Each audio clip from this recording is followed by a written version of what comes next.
Hey, how's it going? Andy Serber with Rockhouse Music Alliance here.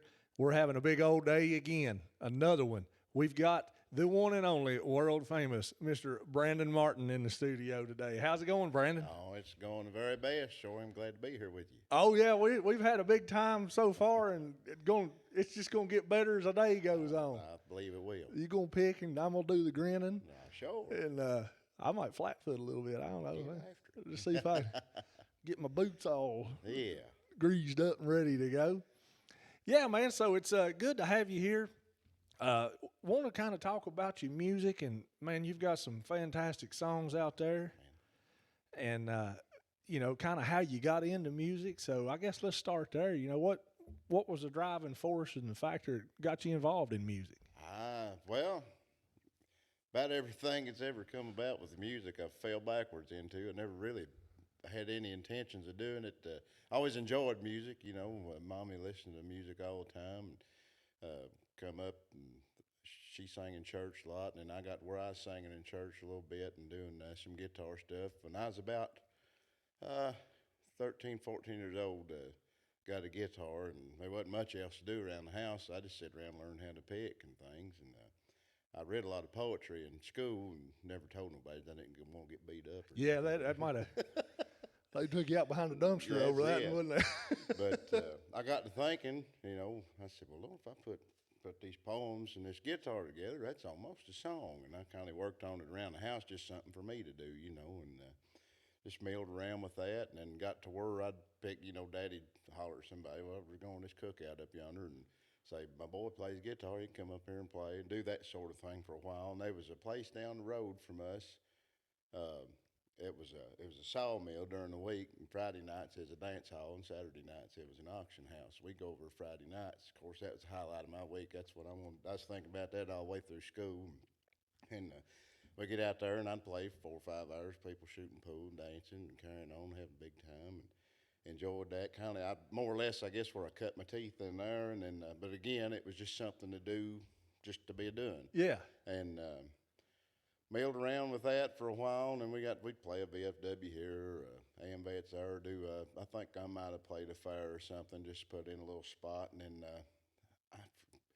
been a few years ago now, guy called me. I had played a man's birthday party, and the guy that got me for that, he'd called me and asked if I wanted to play at a party out across the county, and I said, well, yeah, I guess so, and got out there and played, and the people I played for, that guy's now more had been my manager for quite a while now, and him and his wife kindly took me under their wing, and I always said they never opened any doors exactly, but they turned the lights on and showed me there was doors. Yeah. Because I'd always figured I was going to end up, I'd work a sawmill for the rest of my life, just like anybody else had done, and they kind of lit a fire under me, and was like, hey, get out there, there's options, and kind of just pushed me along, kept me motivated, and ever since then it's just kind of took off, and that's been about it. Just kind of just getting after it, just playing, just enjoying the fire out of myself, and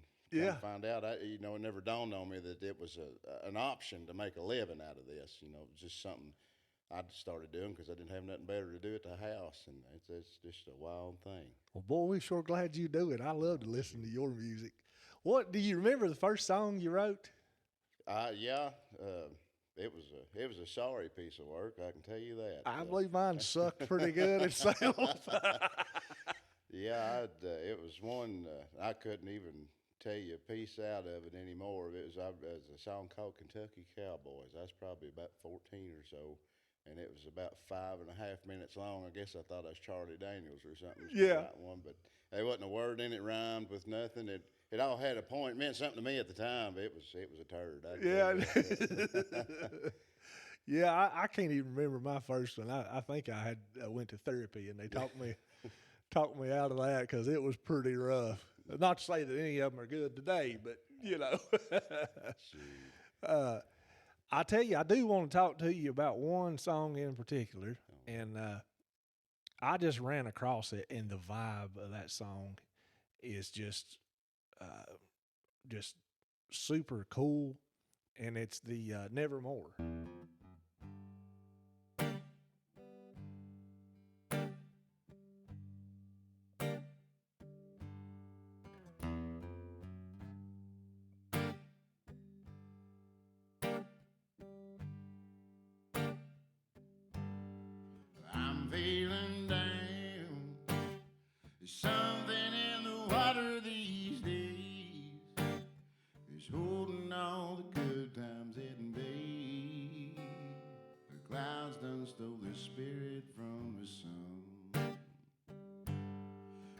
hang around, pulling heavy chains down on my soul. This motel room's dirty and cold. I'm condemned to live my life out on the run. I can't find no song to ease the fire of lonely in my bones. This guitar ain't the friend that I've known. Strangers on a southbound midnight train. Nights are so long. If it wasn't for the money, I'd go home. I call mama, but she can't pick up a phone. So I pour myself another shot of rain.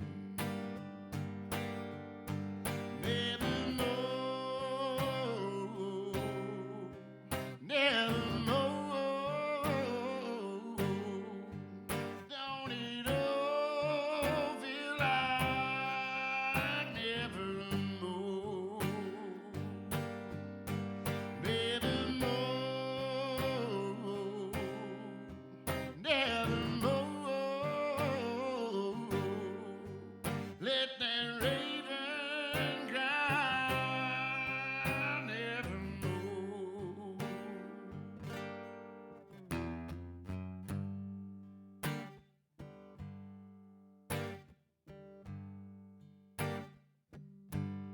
I keep moving on in the same old dirty shirt and worn out blues. It's too late now for me to shake my roots. Ain't no doubt I'm a roadhouse vagabond. Here comes the dawn. Lord, I'd better wipe this lonely off my face. 'Cause tonight when I get back on that stage, that whiskey drinking party's all they want. No, dear. Nevermore, nevermore. Don't it all feel like nevermore? Nevermore, nevermore. Let that raven cry, nevermore. Nevermore, nevermore. Let that raven cry,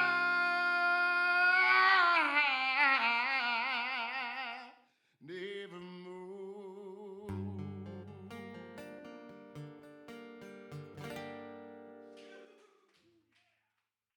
I had that on. I was listening to it last night, and I'll bet you I listened to it about 5 times in a row.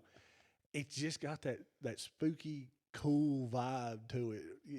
When you wrote that, what was what was your mentality, and what was you thinking in that time? Because it's a super cool song. Well, I'll tell you, I wrote that with one of my favorite human beings in the whole world, a woman named Leslie Satcher, and she's a fantastic writer and a great singer. She's got a lot of good music out too, and she's wrote a bunch of great songs. And I was fortunate enough to get to be in a room with her to write. And I was on my way to Nashville that morning. I was feeling pretty sorry that day. I'd enjoyed myself the night before, and was getting up through there, and I was just thinking about at the time, just the first few lines, I was, just like I said, feeling sorry for myself, and I said, boy, this is a rough deal, whatever, and I got on it through there, and I meant to take it home with me, and got in the room with her, and we were talking. Usually, Leslie and I will sit there and talk, and she'll grab something out of the conversation, and I can see her light up when it's time. She'll say, what'd you just say? And whatever it is, and I'll say it, and that's what we'll write about. Well, it wasn't happening this day. And she said, well, you ain't got nothing? I said, well, so I've got this thing. I said, I started this morning. I said, it's kind of bluesy, though. And then she looked at me. She said, I don't hate the blues. And I said, all right. And I said, well, let's get after that then. And we wrote it. And the direction I was going with it was, you know, everybody gets to see all the pretty, shiny, nice, cool looking parts of the music business, but nobody ever gets to see the old greasy, dirty underside of it. Yeah. The stuff that ain't all that fun, you know, being on the road all the time, missing people, you know, nobody to talk to, being by yourself and all this. And, you know, like I say, uh, I had, well, at the time I was in the process of quitting drinking. I hadn't quit yet, but I was aiming to, and that was a kind of, you know, you get on stage and you get people want to see that you. They want to see you get up and have a good time. They want to see you get drunk too, you know, and all Yeah. that. And I said, well, that's wearing me out, you know, that sort of thing. But nobody really gets to see that part of it, and that's kind of what that song was for. Yeah, that song, that I think the thing that grabbed me was just your chord progression in that had that kind of that dark, spooky vibe to it, and then that organ come in on there. I love an organ in a song, and that's something that is very particular about your music. Uh, every bit of it is very distinguishable as Branden Martin. I mean, you know, you've got this iconic vocal, and the songwriting style it just blends together, and everything just flows. I mean, it's some of the better music I've ever had in my ears before. I guarantee you that now. I appreciate that. No, it's something that with that album particularly, and I kind of hope to do it from here on out. Is I don't particularly want to be nailed down as a country guy or a southern rock guy or whatever. Yeah. That's something my girlfriend had asked me if we were listening to some of, speaking of Charlie Daniels again, she was, you know, he might play a jazz song this time, he might play bluegrass next, it might be a country song. And she asked me, she said, well, what is Charlie Daniels? And I was like, he's a musician. And I said, it's just music. And that's what I want to be. I want to be Branden Martin. Yep. And I want to play songs. That's what, you know, if it means something to me at the time, that's what I want to play. And I want it, hopefully it means something to somebody else too. Oh yeah. And, you know, like I say, with this last album, that was kind of the deal. Some of it was traditional sounding. Some of it was a little rockabilly. Some of it was, that song in particular was bluesy, you know, and that's what I aim to do. I just like music that means something to me, you know. Yeah, just playing good music and not putting any boundaries on it. And I think it shows the stuff that you've got out so far is just it spans everything that you could want. You know, if you want a little bit more of a bluegrass song, you've got some of those. You want something more a little southern rock, that's in there. Traditional country, bluesy, and I think that's a huge feather in the cap for you to be able to pull off all those styles. You know, a lot of people get pigeonholed and they can't do another genre, or they can't throw a spin on a song or something like that. You know, but man, you're just putting out good music left and right. That's the ultimate goal. Like I say, just stuff that means something to me, and hopefully it'll catch on with somebody else. Yeah. Now, you mentioned your songwriting process. Do you ever have times where you'll get a hook or something and just get stuck on it and you can't get any further? All the time. How many of them you got? I got about 200. I've got books full of them. Books just full sit of 'em. around, man, or to go back and just start with them and try to get something going. It's one of them things. I don't know. That was a piece of advice I got when I was in Nashville. Jim Beavers told me we were writing on something. I can't remember what it was, but I liked it, you know, and that's a problem I've got. I'll start writing something and I get hung up, but I don't want to give up on it. I'll just try until I get tired of it, and I'll lay it off to the side, and I'll eventually, 9 times out of 10, I forget about it. Yeah. Well, what he had told me that day, we were doing that. We were just back and forth. And he said, well, here's something, and somebody had told him this in the past too, and he said, if you're beating your head off a wall, he said, just write the next song. He said, just start on something else, and we did, and then that day, matter of fact, we ended up writing Kentucky Heartache that was on that album, and you know. Oh, that's a good one too. So I like that Kentucky Heartache. I've had the Kentucky Headache several times too. Yes, sir. I think those two kind of go together, don't they? Yep, from time to time they'll do it. they'll get into that. All right, so we talked about some of your songwriting. What's your personal favorite song that you've put out so far? That's a tough one. again, like I say, I try to make it a point not to do. I don't never write nothing for the sake of having something. Every speck of it means something. So it's really hard to pick a favorite. I'd probably say off of that last album, 001. Lord, that's a tough one. 'Cause like I say, every one of them, maybe not even the whole song, maybe something about it, like the songs I wrote with Leslie, I really enjoy because I enjoy writing with her, or some of the songs I wrote by myself. Probably "She Always Cries" is one of them, just because that was the that might be a 4 minute song, and but that was all the everything that song come out of took about 3 months of my, that was about 3 months of my life to come around with it. So that was one I held on to. That was the top of my list for a long time. So for the sake of out of the things that are out, that's probably one of my favorites. Yeah.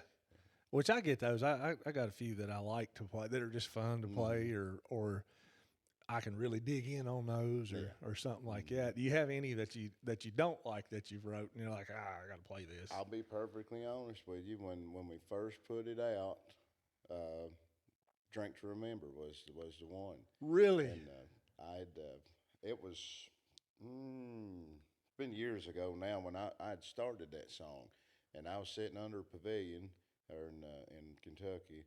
I was watching Slate Creek go by, and it'd been raining quite a bit here lately, and I was watching it come up is what I was doing. I was sitting there, I was drunker than Cooter Brown at 12 o'clock in the day, sitting there just writing and watching the creek come up, and I was sitting there and I started this song, and that was the whole thing. Listen to the thunder, or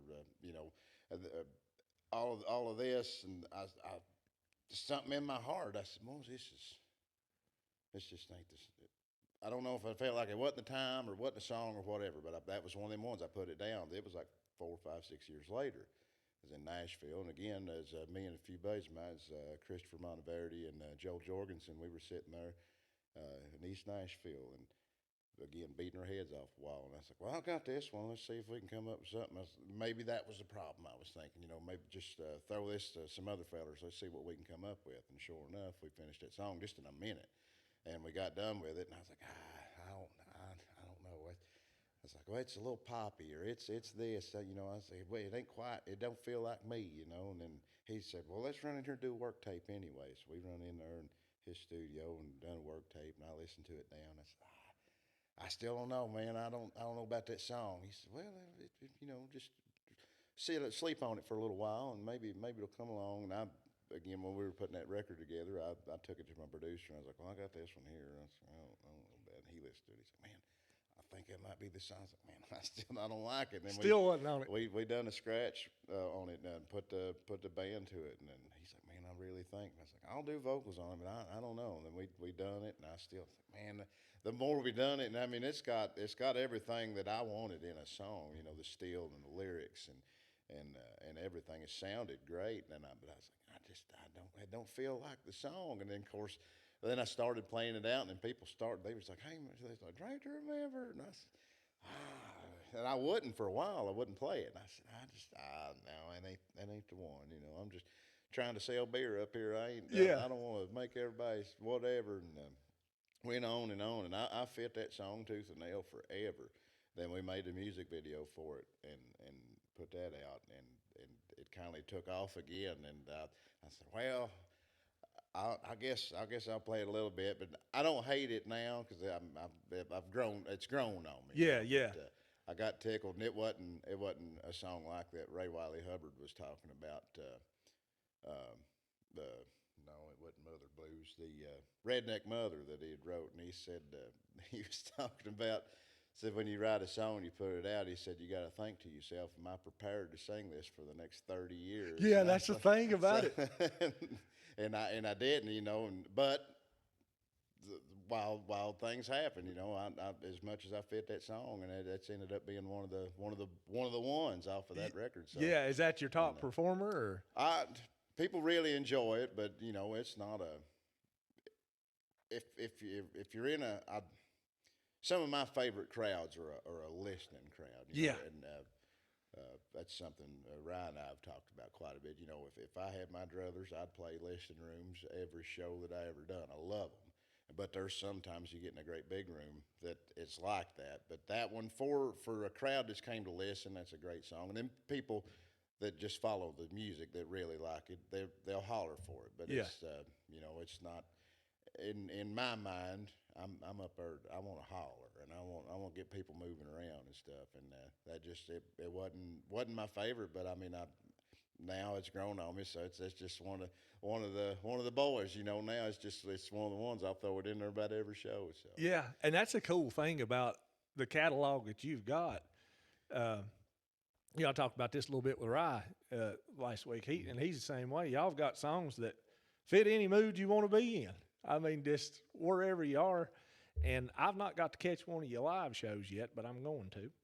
And it's just when I see an artist or a performer that can go up there on stage and take a crowd and just take them up and down, and you just everybody's going on the same ride, and it's cool as hell, and you're sitting there listening to these songs.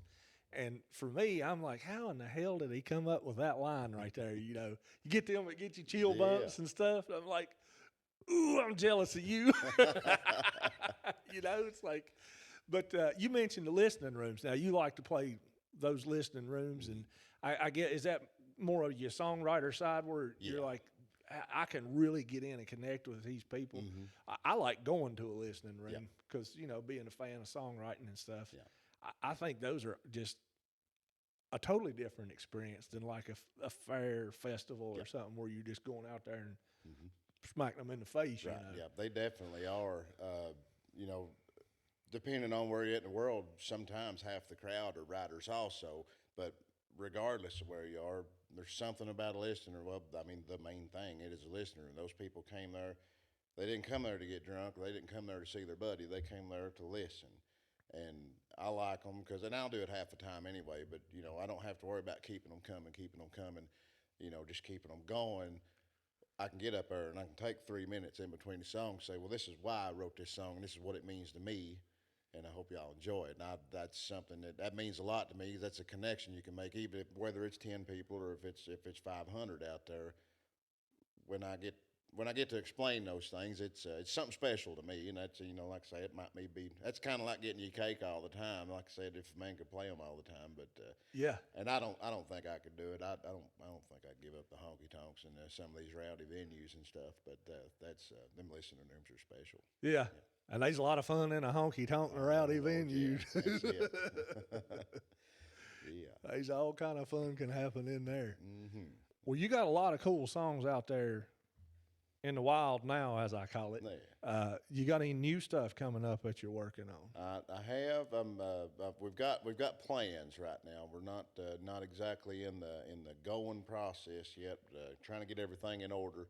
It's always a process, but writing some new stuff and collecting, thinking about maybe just doing something with some of this older stuff that I've been carrying around with me for a while, but hadn't been recorded yet.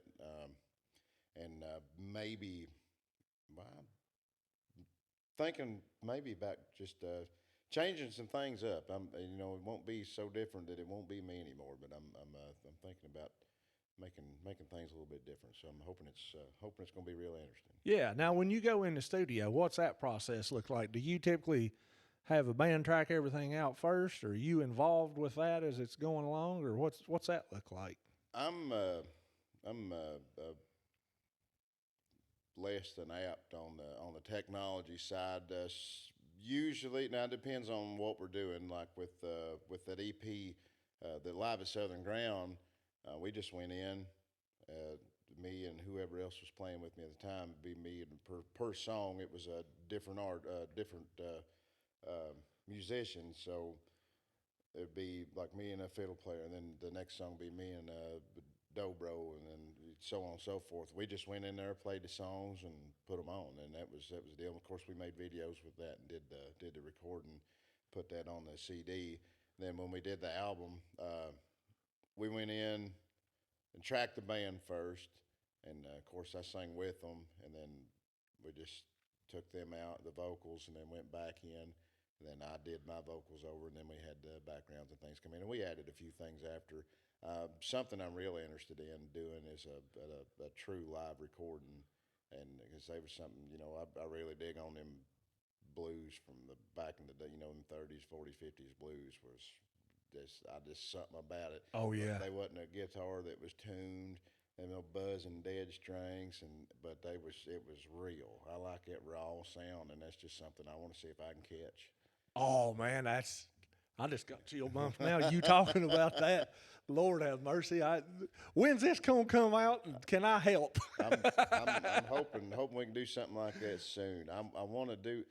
It's been my, I like a dirty song. I like it to be just, like it's pronounced. You can hear, if you pay attention, you can hear on that Skinner record that there were not mistakes exactly, but you can hear things in there that you wouldn't hear today. And like I say, those old blues songs or even the old country, I mean, they're like they might hit a note that's a little flat or a little sharp, but they sang it and it was real. And then when it's so clean, it just takes something away from it that it just don't g-haul for me. I just like, and I'm not taking anything away from it. That last record was clean as can be, but it wasn't exactly what I've been looking for. And I'm thinking there's something about a live show, when you're on and you're playing, Yeah. set, and it's just when everybody's doing what they're supposed to be doing, there's a feeling there, and as they say, it's electric. You can feel it on stage, they can feel it in the crowd, and the thing is, I don't make a new record every week, but I go play somewhere every week, and what people hear at a show, and then they hear something super clean. It's not the same thing, it's still me and it's still, still my songs or whatever, same lyrics, but it's not the same kind of thing. And it's something that's always bugged me, and I want it to be the same. If I go play down the street and you come see me there and then you listen to the record, it's like, well, this ain't the same, it's, again, I can still enjoy that sort of thing, but I want to hear what I liked about it in the first place. So that's something that I'm shooting for. I want people to pick up this record and say, yeah, I like that. It's just like he sounded at the concert or whatever. And that's what I've always had in mind. I ain't figured out how to get it in a mason jar yet, but I'm going to. I like that too, because they, like you said, they something when everybody in the band gets in the pocket, and you're all connected. Yep. And everybody's doing the same thing, especially like with live shows. I love when that happens because somebody can throw a curveball and then everybody goes with it. Yeah. And that's cool too, because it might be different what's on the record, but you're seeing that shit happen in front of your face. Yep. And you're seeing 4 or 5 pickers up there just doing their thing and what they do. And there's an authenticity to that I think just jazzes people up. And I mean, and you're right. I think you can hear it different because, personally for me, anytime I go in the studio and try to track stuff, being a drummer, it's a little weird for me because I got nobody to work off of. Right. I'm like, okay, I just feel like I'm in there chopping wood at that point. But if we're live tracking stuff, then I've got the full experience and everything's happening. And I do believe it makes better music, and I'm looking forward to that coming out. Yeah, it's something, like I say, if it in the studio or whatever, I mean, you can sit and play on the front porch by yourself, and it's fine, it sounds good, whatever. But if you're sitting there with 5 other guys and everybody's picking, everybody's having a good time, you draw off one another, and I think it makes a difference. If everybody's isolated in this big studio, yeah, you can hear everybody, and they're sitting there, and you can probably see them through the glass or whatever. Yeah. But it ain't the same. Yeah. It ain't got that energy to it, like, and that's a brilliant idea to capture that, because I've talked to a lot of people, and I'm like, yeah, they're great, their music is great, but you got to see them live, because there's something different that happens when you see them live. Yeah, and that's a lot of. And again, not taking anything from anybody, but it's a lot of artists that are, the album's great, but like you said, go see them live. It's something. They just go see them, whatever. One of the bands that blows my mind, just because it's as great as it is Blackberry Smoke. They're fantastic on the records, but live it's just something different. Yeah. And Charlie Starr pisses me off every time. He lights a fire under me. I want to go home and learn how to play the guitar again. And that sort of thing. It just, like I say, like that. I just want to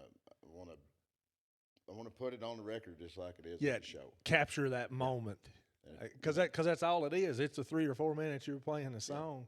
And if you can get that on the record and that translates and comes through, it still ain't gonna be the same because you ain't got that kick drum hitting you like we was talking about. That's the biggest thing for me. Well, I'm a drummer because I'm biased, right? So, yeah. Listen to me. Everybody, the drummer doesn't ever get any credit. He's off in the back there, covered with cymbals and stuff. One of the first bands I was in, it was Branden Martin and Sire Mash was the name of the band, and my bass player, he had a double stack of them, and he would back up against it, and you could watch it rattling his britches. He was sitting there just thumping on, but as the show went on, the later it got, the higher his amplifiers got turned up, everything got, and then my drummer would keep up with him. Which of course he was a sound man too, so he'd get back there and he'd work everything up and get it going. Time we got to the end of the night, everybody was running 100 mile an hour, and it was just so noisy you couldn't hear what was going on. Yeah. It was always a big time. Yeah. Yeah. And the people in the crowd are enjoying it. They're like, hell yeah, let it get loud. I don't give a damn. That's it. If we was gonna feel that music one way or the other. Yeah, yeah. And that is an experience that you can't replicate, which is something kind of that I've noticed, and I hope that it's going to help live music more, is the way people consume music anymore. It's on a cell phone. Well, the speaker ain't that big. Yeah. You can't get no bass out of that cell phone. No. Yeah, you might hear a little bit of the note, but you're not feeling, and all these little Bluetooth speakers. And it's just, we've all kind of got to it. Yeah. And then COVID kind of put us all in the locker room for a long time. Now we're coming back and everybody's going to these shows and they're like, man, it's almost like there's a new, like we've rediscovered music or something because there's just the environment and the way that it works is different than what it was before when those things were prevalent. And I think it's really cool that that's happening. And I'm super excited about you cutting that album. I'm hoping we get to do what I've got in mind and make this thing go. So it'd be really cool. Yeah. Yeah. So. Now, as you was coming up, who were some of your biggest influences in music? Everybody. Flat and Scruggs and Ricky Skaggs I started listening to real young. That was just always around. And of course, a lot of the stuff from the 90s was what Mom was listening to. And I can't remember what age when I discovered Waylon and Merle, and Johnny Cash was a great big one. I wanted to write like Johnny Cash, and I wanted to play like Luther Perkins. I was like, man, that would be the coolest thing. And then just going through, I not coming up, and I forget, I was almost 18 before I had a cell phone, and we had AOL internet when I was about 17. I would send Mom, when she'd go to work, I'd send her a list of songs I wanted her to print off for me so I could figure them out at the house, that sort of thing. But I would listen to the radio, so I didn't really have a reach of finding all this music and stuff. Of course, we lived out in the country and didn't get around in the town I'm from. There's not a record store or nothing, so I couldn't just go up there and hunt up something new. So I was kind of like I say, just in that bluegrass world and mostly traditional country. Some of that, like I say, that 90s stuff. And around the mid 2000s, that's about the time I kind of quit listening to the radio, but it's also about the time I started finding some other things. And again, I keep bringing him up. Charlie Daniels is one of them, just because he did what he wanted to do, and I thought that was really cool. And the writing was cool because it wasn't out of whack, but it wasn't like if right here is what's on the radio. Charlie was just left to center, and it was something. The writing, the music, everything, all that was just cool to me because I could tell. I was like, he's just doing what he wants to, and that's neat. I like that. But then, getting Skinnerd obviously was a big one because again, there wasn't nothing else like that, and oh man, I could go on for days. Hank Jr. was another one. I liked the way he did his thing, and in general, just music in general, there's not a lot of stuff I can listen to that don't strike something for me. Yeah. Whether it might just be the music, or it might just be the lyrics, or sometimes it's just the groove in it. Just the beat of it. So, all right, that's cool. But there's just about any kind of music I can. There's something in it for me. I'll find it, and everything. I mean it. It might even sound like I'm trying to get out of the question, but really, just music in general. It's just all influences, but just from the beginning, I would say a lot of the bluegrass, the blues, and southern rock, and the traditional country. I just kind of mashed all that together. Yeah, just made some Brandon Martin stuff. mix it up, and there's Yeah. this masterpiece of an album out there. And you're talking about that groove. That's what caught me with Nevermore. And I kept listening to it. I'd listen to it. I was laying there in the bed and had it on my phone, which doesn't sound that great, but I just talked about that. But I'm laying there listening to it, and the groove caught me Yeah. to begin with. And then I honed in. A lot of times you'll listen to music and you like it, and it's kind of in the background. But, folks like you are writing these songs that makes you stop what you're doing. You're like, wait a minute, I got to pay attention to this. So I'd listen to it the first time, and I'm like, man, that's a cool jam.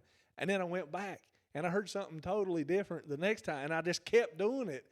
And, I mean, that song's as deep as it is wide.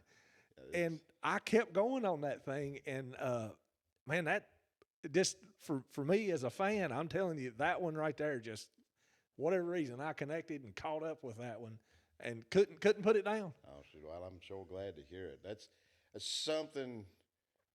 I guess I'm probably either direction as an artist or as a songwriter or putting them together. Might even make it a little bit more difficult. I want to write as uh, profoundly, I guess, as possible. I like songwriter songs. You know Yeah. what I mean? If it wasn't for also, I guess, being an artist too, I probably would write stuff that nobody would listen to, just because I write songs for people that like lyrics, and a lot of the time, and but I try to keep in mind that not everybody listens that way, and it's hard for me to grasp because I do. I mean, even if it's just a pick your top 10 pop song that everybody, it's like you said, background music at the club or whatever, the bar, that people just hear, they know the chorus too because it's catchy or whatever. I'll listen to the lyrics, and that's sometimes that'll be another reason why I'll throw a song down, because it's just not right. Like I'll try to do something straight as an artist, and it don't do it for me. So I want something. I want to make people think. You know what I mean? I mean, I want it to be catchy too, but I want them to, like you said, you listen to it. Well, that's pretty cool. And then go back and listen to it again. Well, I kind of like that piece there. And then you listen to the whole thing. Well, I'll be damned. Yeah. That sort of thing. And it's the same product, and you're getting 5, 6, 10, 15 different experiences out of the same song. Well, It's just amazing. And I mean, I could go down the list. All of your songs are just top notch, but that one in particular just caught me. And I'm like, man, and that must feel good to hear that feedback, because Yeah. you put your work into that. Do you remember a time, or was there like a moment on stage where you're out playing a song and you might happen to see somebody singing along or something, where you're just like, is this real? Am I doing this kind of a thing? That again, going back to Drink to Remember, that was probably one of the times that it flipped a switch for me, because I was singing that song and I seen people mouthing and along, and there's I guess the third time that the chorus comes around, the just kind of just gets down a little bit, and I'll get real quiet, especially playing acoustic, and I was like, I thought I heard somebody singing, and I didn't stop to let them. I stopped. So are they singing? And then sure enough, and then I stepped back, and the whole daggone place was singing the chorus of the song. I said, son, I about quit altogether. I said, this is cool. And, people talk about, something neat happens. They feel like you float, and I was like, this is a different experience here. This is kind of neat. So, then that was just, I can't, and it had happened before. Of course, you play at a old honky tonk somewhere and you sing a song that everybody knows. They sing along. That's fun. I really enjoy that. But that time it was my song. Yeah, when it's yours, it hits different. It was something totally different, and that was cool. And then it's almost like in a way chasing that next drink. Like, oh, I can't wait for that to happen again. Yeah. But then you got to be careful with stuff like that because you can fall flat on your face waiting for it. And I've done it, man. Go up there and just give them a chance to sing along, and they don't. Yeah, just crickets. I'm gonna go to the house now. You're just up there playing. Everybody's just looking at you. Yeah. So what he quit for? Did he forget the words? Yeah. That's me. I forget them all the time. I wouldn't know my middle name, but they's nice enough to put it on my driver's license. So that's cool. So you had that with Drink to Remember, just all of a sudden. How close was that to the time that you started doing music full time, or was that? Yeah, I was already playing full time, but yeah, I can't even remember where I was. It was just one of them things. And like I said, I was just kind of going for that ambience thing. I was just trying to just slowed it way down, got real quiet, and I was going to just belt it out. And I said, well, somebody else is saying, oh, hey, all right. And it just organically happened just like that. Took it on and just made it go. That was man, cool. that's awesome. That's so cool. And for that to be your work and what you're passionate about putting out and producing and everything, and then to get that feedback from the crowd, man, that's amazing. Oh, it was that's good times right there. That was it, yeah. That is good times right there.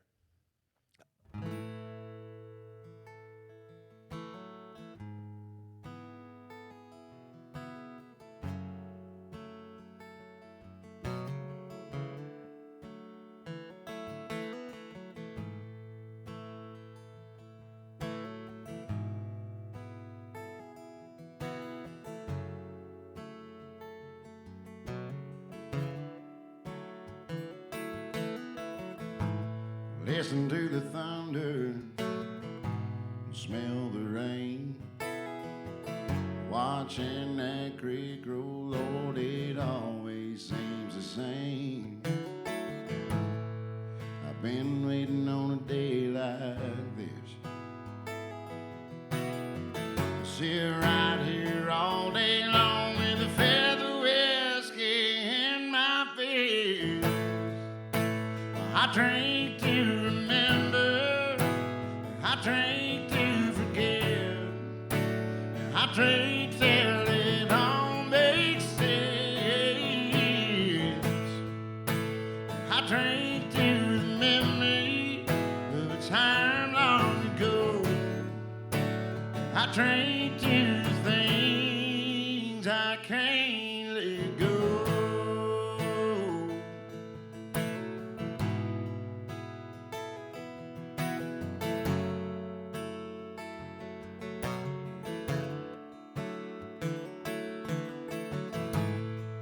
It ain't a woman, and I ain't down.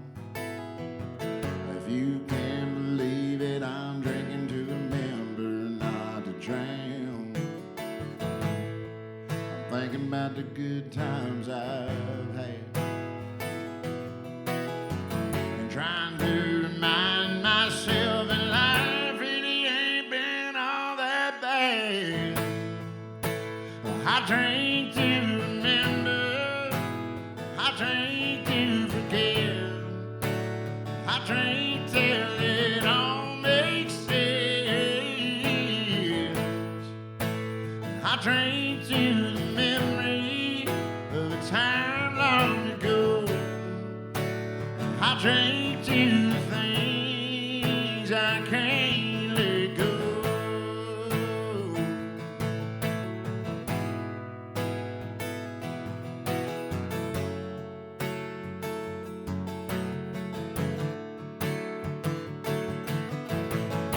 It's hard to get to the bottom of it when you're at the bottom of a bottle. It may seem crazy, but it's worth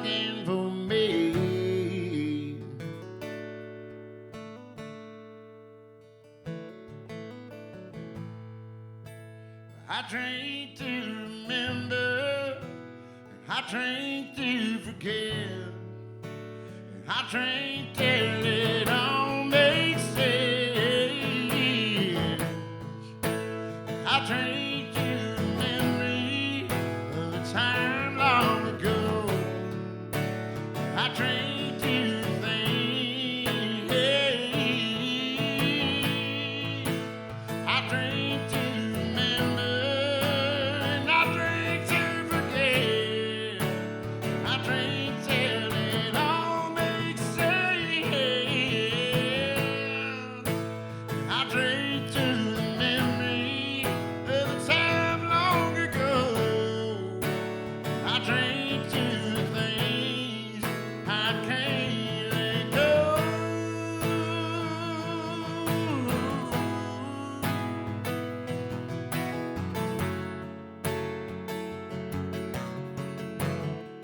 I can't let go.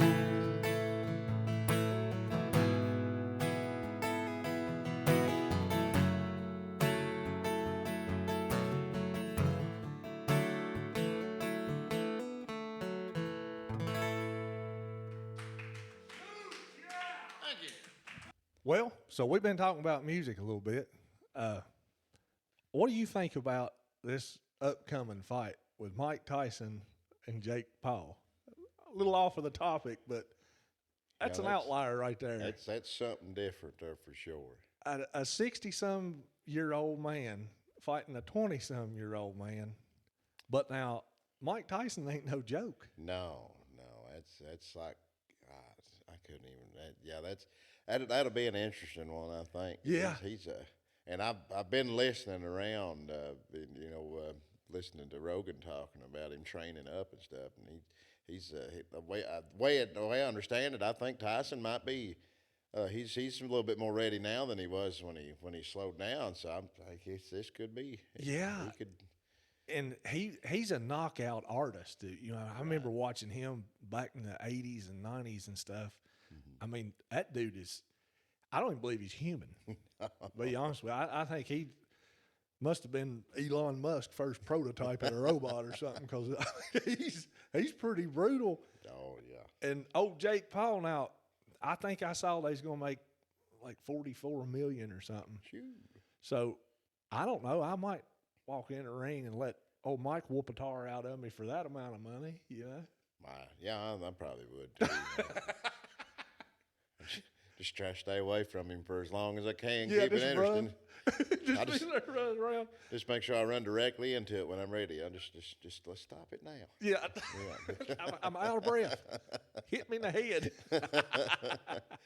I think that was going to be interesting to see kind of how that pans out. Who do you think's going to win? So we're a couple of weeks away from it, but I don't know much about the other guy, but I mean, older man or not, like you said, I mean, Tyson's Tyson. yeah, it's Mike And damn I Tyson. think as much as the fact that he can fight, I mean, he's been doing it. I think there's got to be a certain amount of intimidation there. Have to be. Just knowing. I mean, it ain't even like even just say he can beat Tyson. The fact that you're getting in that ring with Tyson, I mean, that's kind of and it may be far enough separated where it might not seem like that big a deal to him. That part of it, I don't know, but I feel like Tyson probably got a chance. I mean, if they're just boxing, I'm assuming that's what they're. I believe it's just boxing. Yeah, I don't think it's like MMA. I can't imagine he's forgot what he knows. No. And I mean, I don't know that anybody could hit as hard as Tyson could. I mean, he had Iron Mike Tyson. He was just. And he doesn't look like he slowed down at all. I mean, I don't know how. I'm in my early 40s, and I feel like somebody ran over top of me with an 18-wheeler most days, I can't imagine. I've seen some videos of him recently, I say recently, probably within the last couple of years, however long he's been getting ready for this stuff and training up. And, I mean, I've seen him beating that bag up. I don't want him hitting on me. Yeah. I mean, well, for $44 million, I might volunteer, but shoot, It wouldn't hurt my feelings a bit to get hit in the face for that money, but I tell you, which I'm worried about them messing all this up. Well, You know, I couldn't have that going on. Actually, it might make it better. $44 million, though, you could fix it. Yeah, I'd fix it. That's gonna be one to watch. It'll be a dandy for sure. Yeah. Let's talk about being on the road a little bit and kind of how that is. And a lot of the viewers or listeners might not understand what it's like to be a musician full time. And That's one of those things.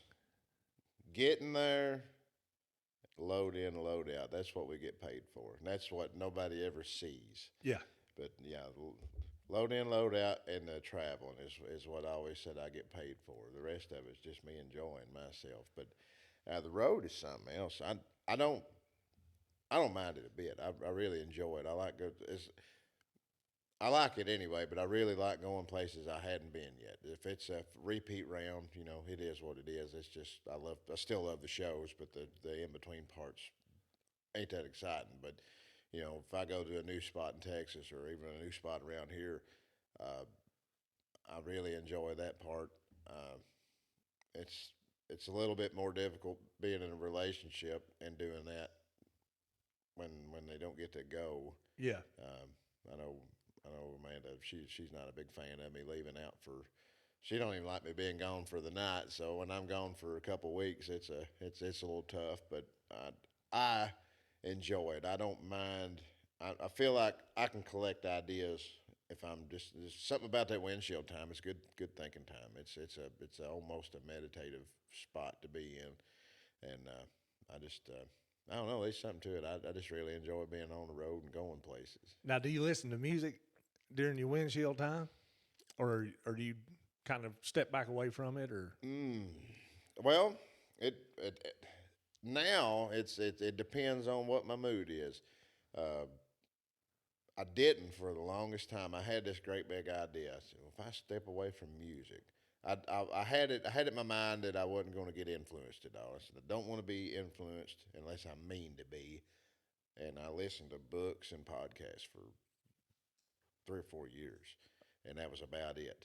And then I was going somewhere. I don't remember why I did it. I just said, well, I'm going to just go find a radio station on Apple or Apple Music or which one of them, Pandora or whatever. Yeah. Just pick an artist, and it'll turn over a bunch that are similar. And I did that, and I said, man, I miss listening to music.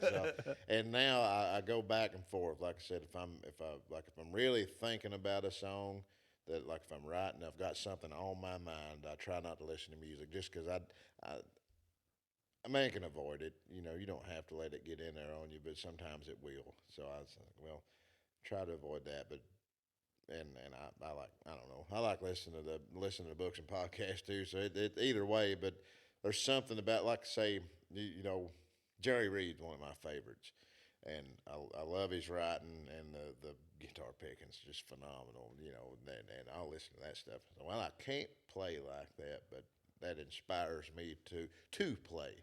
I want to get better, and I'll use it for that sort of thing too. Yeah.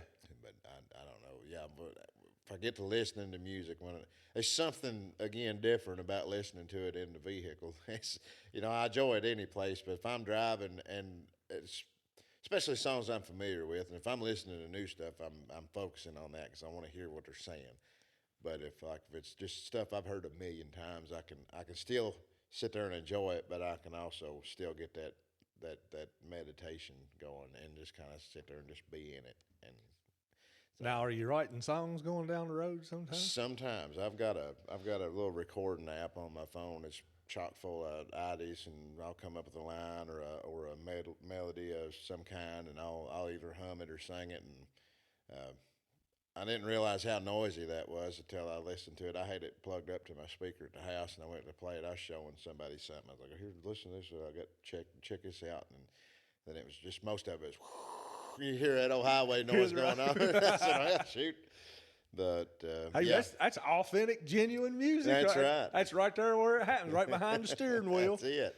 And I have I tell you, it's where it's harder to get it down, but it's easier for me to ride is when I'm riding my bike, and I don't know why, but that's a full blown. I can just get just right there. I'm not thinking about anything else unless I deliberately do so. So, Yeah. and I do a lot of good. I'll say I do a lot of good thinking on the bike, but again, it's hard to record anything when you're doing that. So I'll stop somewhere and I'll get it. I'll try to record it down real quick. So this is what, and sometimes it's weird because I won't even know what I'm talking about in 3 months because I'll say just an example. So I'll get on there and I'll say, well, I was thinking about a dog and oh boy, blah blah blah. This guy did this and this is the direction I was coming from and this is what I want to say. And then I'll listen to it. I say, what the hell am I even talking about? Yeah, can't even understand. That's the goofiest thing I ever thought. Don't know where I was going with that, and I'll leave it there because maybe it'll hit me in the brainstem again one of these days. I said that's what it was, and that's happened too. So I'll just leave them alone. But yeah, it's that old recorder's a lifesaver. It's a lot lighter now than carrying around that old tape recorder I had back when I first started. I go to the dollar store and get $8 worth of tapes, and Lord, you could record forever on that, but that was harder to keep in your pocket. Yeah, and hard to find what you're looking for too. Yeah, it's true. Rewind, play, and stop, going through that. The digital age has definitely made that a lot easier. Sure has. We got some tools that better than a notebook and a cassette recorder that we started with. Mm-hmm. Back in the day. That's pretty cool. I still write on paper though. There's something about that's what I enjoyed about writing in general. English was one of my, in school was one of the only classes I really enjoyed. There's something about language or any kind of communication. I could affect your day with words and not like I've got all the power kind of thing, but like I can say, hey man, you're looking good today, and you might feel all right for the rest of the day. You might have been having a bad day up to that point, or I can say, hey man, you look a little rough today, make you feel bad for the rest of the day. I think that's neat that you can do that with just words, and that was kind of what got me going with that. But anyway, I was talking about my mom. I'd send her to get me like lyric sheets off of the internet when she'd go to work. Well, I'd bring them home and I'd still write it down. And even though I had them right there, I don't know, there was something about it. I enjoyed that. I would write it on a piece of notebook paper, and I did that forever. And there's something I enjoy about it. It's way faster, and it doesn't cost as much to write it on a computer. And I watch people do it, but again, it takes something away from it. Yeah, you're kind of missing that original place where you started writing things down. Mm-hmm.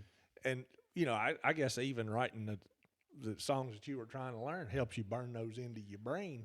And get when I'm trying to learn a new song, hell, I struggle. I can't. I'll get a verse and a chorus down, and well, what's verse 2? I don't, But if you go through that process, it helps you kind of get that burned in and thinking about that. That's cool. There's somebody out there riding around that has passed you on the interstate, or you passed them, and you was just writing one of them toe tappers, and they had no idea. Ain't that so? That's so. Just went right on by. Didn't even know what was happening in the lane right next to them. Yeah. Who's on your playlist nowadays? If you are going to listen to some music, who's some of the folks that you're listening to? I dig around quite a bit. That's a list.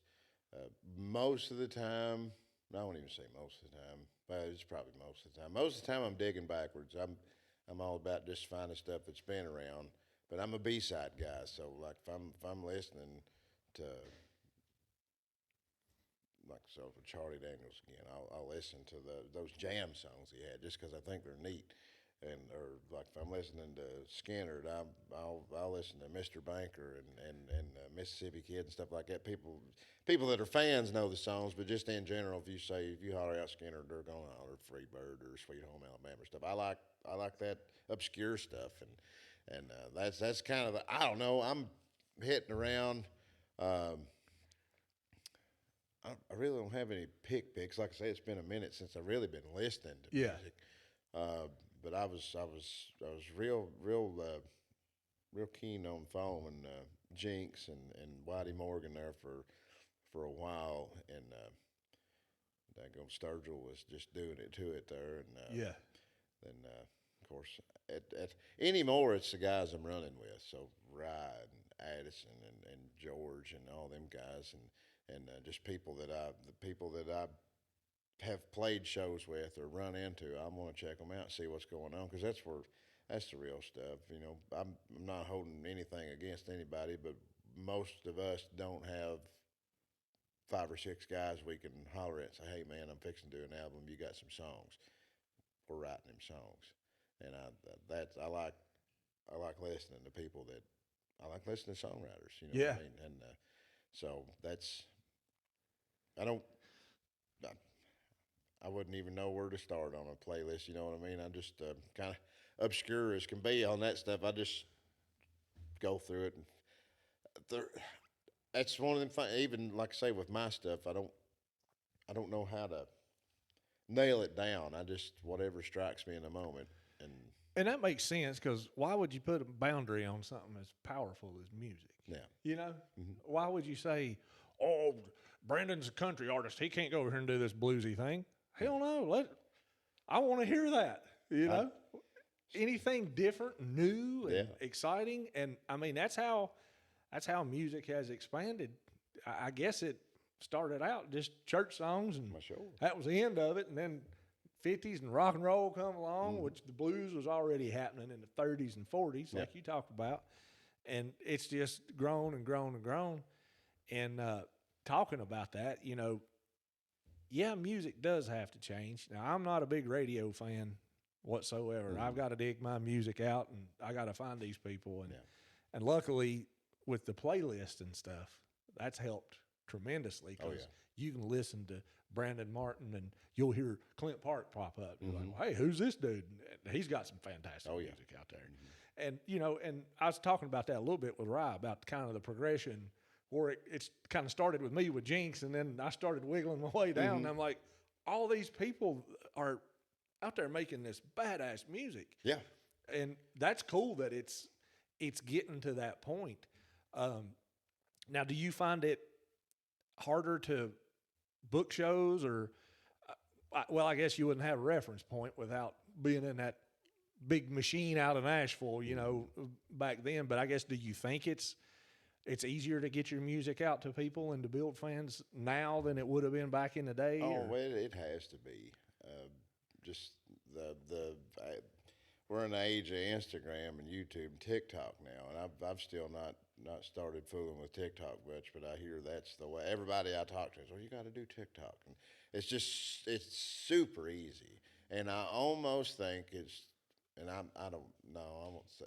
I was gonna say I think it's too easy, and it's not too easy. I'm glad that it is that way, because people that have absolutely, I didn't have the means.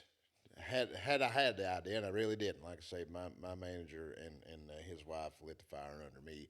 I didn't think I could escape my little town, so I never bothered. But people that want to, they have that idea already in their head, and they want to get out, but they can't because they ain't got the money, or they whatever. That gives them that opportunity, and I think that is fantastic. However, I think it being so easy now, it'll saturate it to the point where it'll be harder to get anything done eventually, and it might not, and I hope it don't. But I feel like, just like any concentration anywhere, you get Nashville, for instance. There's so many people down there. You can throw a rock and hit somebody that plays guitar. This guy's a great writer. Whatever. Everybody's down there. That's where they're at. So it's hard to get noticed in that spot. But you go out here down the street, or a couple towns over, whatever, and then people say, "Oh man, hey, what about this guy? He's really good." I said, "Yeah, well, he was over there really good too." But all of them were really good, so it was hard to see. Yeah, Yeah. And so I feel like it really is super easy. It makes it easier. It has to. And you just your reach is so much further along, and you can, like I said, once you get a following, and it's what's the word? Is it exponential or whatever? Once that's not the right word anyway. But like once you get a bigger reach, then you know, if it's just you and you got one follower, well, that one follower shares to their friends. They've got 2 friends, so you got 3 people now. But then those 3 friends have 3 friends, and then it's, you know, it's 9, and it gets bigger and bigger. And the further it goes, if you're growing the whole time, the faster it goes, and that's really cool. Yeah. If you know how to navigate those waters, and I do not. I'm a poor social media person. I just don't. I don't do well with it. I'm trying. That's just not where my mind. I'm in the wrong generation, I think, when it comes to that stuff. I really wish I was better at it, and I'm working on it. Well, like old Sturgill said, you just stick to writing the songs. We'll handle the rest of it. There you go. Right? You just That's do it. the songs, and you got that figured out. That's it. But it's working. I mean, you're here. Oh yeah. And, you know, your career is just taking off and fantastic. Even bucket list venues that you hadn't played yet, like that you like, I want to play that place right there. Oh, there's a pile of them. Definitely would love to play. I mean, the Ryman is everybody's bucket list. You know, I'd love to play the Ryman at some point. Even if I'm just they need 15 minutes took up because they're sweeping the floor. I'd just like to go up there, you know, and play. I'd like to play a show at the Ryman because it's Branden Martin's show. You know what I mean? Yeah. I'd love to sell tickets for my show at the Ryman. That's probably the ultimate goal. And You ever seen that cave that they got down here in Tennessee where they play in? yeah, I saw the Steelwoods down there. I can't remember the name of it. I think it's called like the Caverns or something like that. Yeah, They used yeah. to do Bluegrass Underground, if I'm correct. I think they used to do Bluegrass Underground in there. Okay. All right. That's one of mine. Yeah. I'd like to Shoot, play yeah. that cave. Yeah, that'd be. I forgot about that place. That would be a really cool place. Now, I'd hate to be running sound in that cave. My God. Anybody, they got professionals running. They sound. have to. That is the shittiest environment ever to try to run sound. Yeah. I can imagine going in there and hitting a snare drum once and hearing it 5 times. You Yeah. know, going back and forth. But man, the one time I think it was Travis Meadows and the Steelwoods down there, and it was just it was great. I've never been there. I've got to check that out. Obviously, Red Rocks is another big one that would be cool. Yeah, That'd be cool. yeah. And I didn't know this. There's like an amphitheater right down from Mount Rushmore that's super cool. Really? Yeah. I did not know that. I didn't know it either. I was out there when I was in the military, and I was out in South Dakota doing some training and stuff. And I was like, well, I'm here. I might as well ride out to Mount Rushmore. Got up, and they got all the flags and stuff, walked down through there, and lo and behold, there's this badass amphitheater. It kind of looks like Red Rocks, but it's Mount Rushmore up at the top. I'm like, holy shit.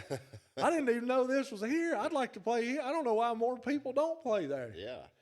Maybe we can get that going. My shoot. Let's get on the phone, get Branden Martin playing Mount Rushmore if you wouldn't mind. Oh man, I hadn't even ever heard of it. That's cool. Yeah, I didn't know it was there until I walked up on it. And I'm like, people don't, I don't know if they use it or not, but I mean, it's a badass place. Yeah. Bleachers and everything going down. Big stage. I mean, you can put on a hell of a production out there, and that's cool as hell. Yeah. You know. I think in the other one, and we've played inside and did one show outside at the Shed. The Shed there in Maryville is another place. I just love the venue, and I'd like to play the Branden Martin show there, and I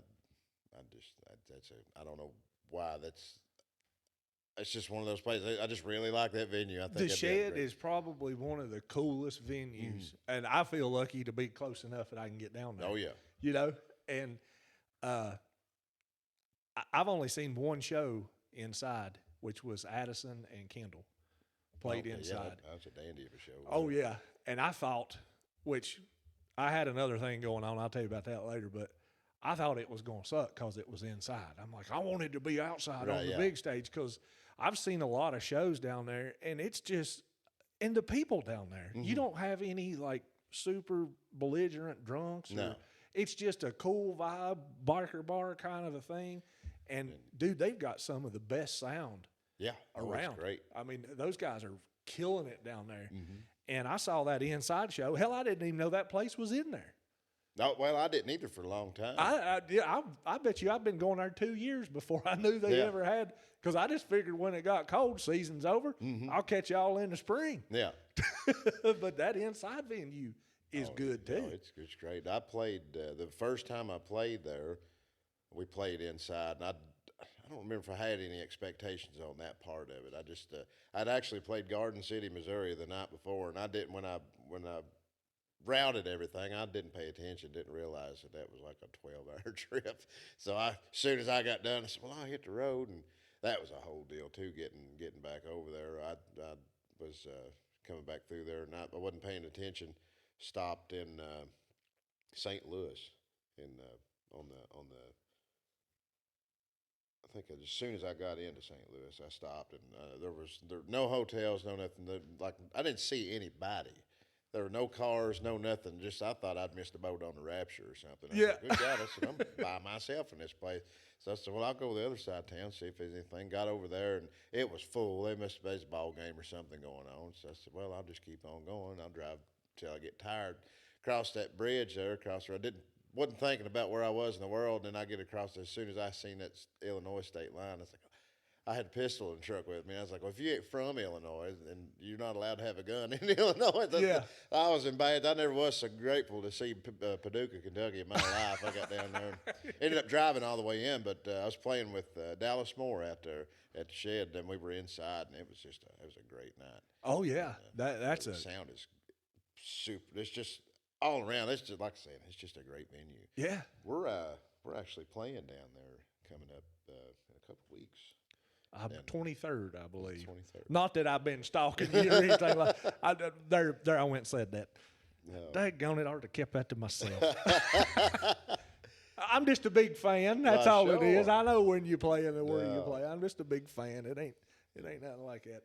We're looking forward. That'll be the first full band show that I've played there, so I'm really looking forward to that one. You gonna be on the inside? Yeah, we're gonna be inside. Yeah. I don't think gets up in November. They don't have them outside. No, anymore, do I think I don't know when they've got a hard line. I think they start doing them inside. I wish they'd change that. Yeah. Just because, I mean, you catch a good day. I mean, I know it's November. Today's a good day. Oh yeah, it's great. Move it outside. But yeah, that whole venue and the things they're doing down there, and they're bringing in the guys that you're running with, and I think Rye called it underground country. Yeah. And that's my jam right there. Oh yeah. And the more venues that we can get doing that is going to be better. More places for you guys to play, to expand that audience, and man, it's fantastic. And I'm just so tickled about the way that music has gone. Yeah. And the fact that you can put out good music on your own. Yeah. You don't need. That's another thing that social media has really done for it is an independent artist can do something now. Yeah. And not that they couldn't before, but it has made it a significantly more sample. Man can get out there and do, get out there with it. Yeah. And don't have to rely on somebody that's going to take 30% of whatever you make or whatever. And I think that's really cool. Yeah. Yeah. Yeah. And it's good for not only the music economy, but it's good for everything because it's getting people out. They're buying food. They're buying drinks. Yeah. Hopefully buying some T-shirts. Oh yeah. Things like that. And it's just helping everything go along. Yeah, that was something that was really one of the benefits of COVID was the first little bit. I mean, the whole thing sucked, but the first little bit was pretty rough. But then people got starving for music, and that was some of my better. I mean, in the recent few years, that's been some of my best times, is because people were so hungry for music, they started doing private shows. And if it wasn't for people being so hungry for music, I might have starved out. I might have to go back to the sawmill or something. But, yeah. I mean, that kept me not just floating, but I was doing well during all that because people say, hey, we're doing a thing out here in the pole barn. Would you be interested in it? Absolutely. Go out there. And people want it. People really want music. And that's something we almost touched on there a little while ago. talking about, and I did the same thing that you were talking about when I first discovered Jinx and Whitey Morgan and Sturgill and them. I was like, man, these guys are great. Where have they been? Well, they've been around for a while. But I was like, well, why don't we know? And this stuff the stuff is out there, and like you said, I worked my way back from there, and and found all these guys, and I'm like, man, this is why is this not on the radio and everything, But that's a whole thing. But I wish there was some way to make it easier to get, because it's the funny thing about people in general, and if they can't find it by clicking on it one time, that's about as far as they're going to go. If they have to dig for it, I don't know why they won't, but most people don't dig. If you look, it's out there, and I'm not just saying me, but a lot of these independent artists, like they're there and they're just below the surface. All you got to do is pick that rock up. It's just like digging for worms. They're there. You just got to go hunt for them. And that's a good point you brought up. You've got about 5 seconds to get their attention. Yeah. Or they're gone. Don't matter. You could have the most badass song ever and have a shitty intro, and they're gone. But those people that do dig, Yeah. I don't give a damn about that. They're like, I'm digging for the meat and the taters in the song. Yep. I don't give a damn about the rest of the sides, the dessert, the appetizer. I want to know the meat and the taters in the song. Yep. So I think that's, and I've said this a couple times, I think you guys that are doing it independently have a stronger fan base than what some of the mainstream people do, because that's forced on them. The people that are fans of Branden Martin, Rye Davis, Addison, these guys, they're looking for you. Yeah. They hunted you down. I'd agree with you on that for sure. Yeah, you get a stronger fan base, and I think they understand the way that it works. Hey, we've got to support this to keep it going. And that's fucking great. Yeah. Yeah. Yeah. I mean, it's just amazing to see what's going on with music now. Oh yeah, it's like I say, the people, and it's always been the case. Aside from selling merch, where the growth and the money is putting asses in seats, and the people that do come out, aside from the ones that straggle in, like I say, because they wanted to see their old buddy Bill down here, or they was thirsty and wanted a beer. The ones that come for the music will hang around for the music if it's what they're in there for. Yeah. And a big part of my fan base, like you was talking about, they was a lot of them were there to start with, so they seen it when it wasn't nothing. And it's never been a popularity thing with me, because I'm not, I ain't that guy. I don't. I just don't. I get up there, and I've said it before. I said I yell at drunk people for a living. That's what I do. I get up there and holler, and I'm in my own little world. Granted, I'm trying to do my best version of catering to the people that are listening to me, but I'm up there doing my thing, and I want people to come and appreciate that. So I don't remember where I was going with that. But, Well, I think that's what people are looking for. but yeah, that's They're looking for that genuine music where they know. And hell, I'll travel to go see a show. yeah, I'll go get a hotel room and stay and go see a show, because the music that you guys are putting out connects with me and is so profound to me on that way. I want to see it. I want to support it. I want to get out there and sling a little beer and have a good night. well, sure. I mean, Yeah. And I think it does build a hell of a stronger fan base, because people do. That somebody comes to see your show, they've had to do some amount of work to find you and Right. and to get there and buy the ticket and everything else. That's a hell of a cool thing. Well, that's kind of where I was trying to get at with that. The people that are there to see me, like you just said, they've done it. They've done the work. They've figured it out. And it might be because so and so told this and say, hey man, you ought to go check him out. And that's the best. I love it. Oh yeah. But it ain't because, Branden Martin got 4 million followers on TikTok. We probably should go see that guy. Then tomorrow I might not, because I might say something goofy and they cancel you or Now you whatever. got You don't get to be canceled, yeah. part of it no more. But then the people that get it, I ain't gonna say the people that do, but I feel like if I was in that situation, if I just got popular for the sake of being popular, I don't feel like those will be there. Something happens, and like you say, I mean, whatever it is, it might not even be something hateful or whatever. I might have a wardrobe malfunction or something. Nipple slip out of my shirt, and then they just don't want to be. He can't be popular today. We're done with him, and then most of them are gone. They're not going to be there with you. But I can get up. Not that I aim to, but if I get up on stage and make an ass out of myself, or before I quit drinking, sometimes I'd drink when I was playing. My people hung with me for whatever reason. They stayed there with me, and that's something that's because it's a whole growth thing. People grow, people's tastes change. Fans that I started with, some of them I don't have anymore because they're just not into what I'm doing anymore, and that could be I might be talking bad about myself there. I might be doing something wrong, or it may be them, but. Like, I'm definitely planning on changing, and I have from when I first started to now. I'm doing things quite a bit different than I used to, and my people they're still with me, and they're still hanging with it. And they've seen it happen, and the fact that they're still there, either they appreciate it or something. So, and I'm grateful for it. The fact that I have changed and they're still around. What I'm trying to say is that I think there's a stouter connection there than just for the sake of.